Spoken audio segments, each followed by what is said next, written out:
As the culture generation moves towards video games being super popular, even in traditional media having a hand in its growth, we need to look at the impacts of young children and young adults that video game has on them. Many adults say it rots the brain. It causes violence in a child's development. But is that the whole story?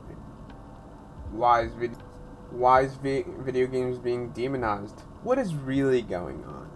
Now that's the question I'm trying to answer. Cool transition. When we look at the effects of gaming and its impact on kids, we do have to look at the negative side, because we have a lot of adults trying to demonize gaming for its entertainment factor.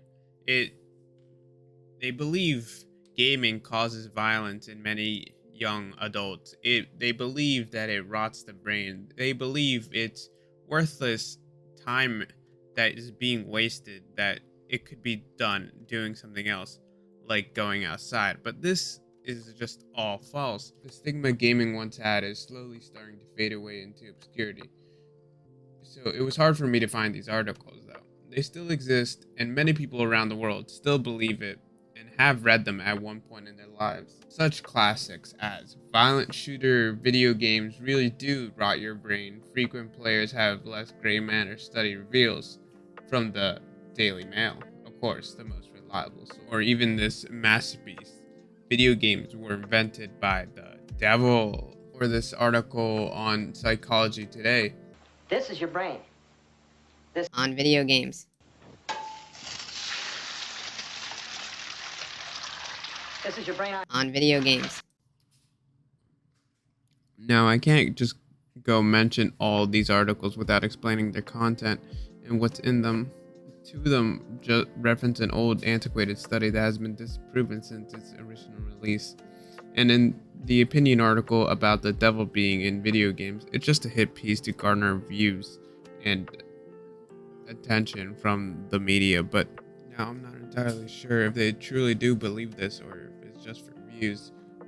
But here is a pastor that is trying to convince its congregation that Pokemon is the devil. Pokemon is a game that teaches children how to enter into the world of witchcraft, how to cast spells, how to use psychic phenomena, how to put to work supernatural powers against their enemies, how to fantasy role play. Pokemon world is a world of the demonic, of the satanic. But while you might not take it quite To piece the other side of the argument, weirdly enough, a kid could be developing a video game disorder as they grow up. As we learn what video games do to the brain, we have learned that addiction could be part of the process.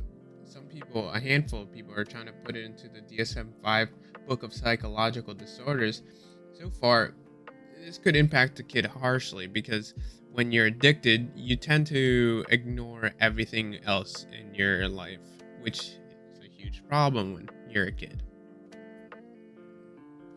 After being so negative, we must look at the positives that playing video games brings. There are many benefits video game produces, such as problem-solving skills that you develop as you play puzzle games, that is needed in every aspect of life. Unlike other forms of technology, a kid may be using it. It also... And unlike other forms of technology, a kid may be using like an iPad or like a computer. If it encourages creativity as you play and as in other aspects of their development. The stereotype of the lonely gamer also gets tackled in this article from the American Psychology Association. Many kids who play video games create, develop, and maintain friendships over the internet for the collective goal of having fun. Give me a number crunch real quick. Yeah, give me a sec.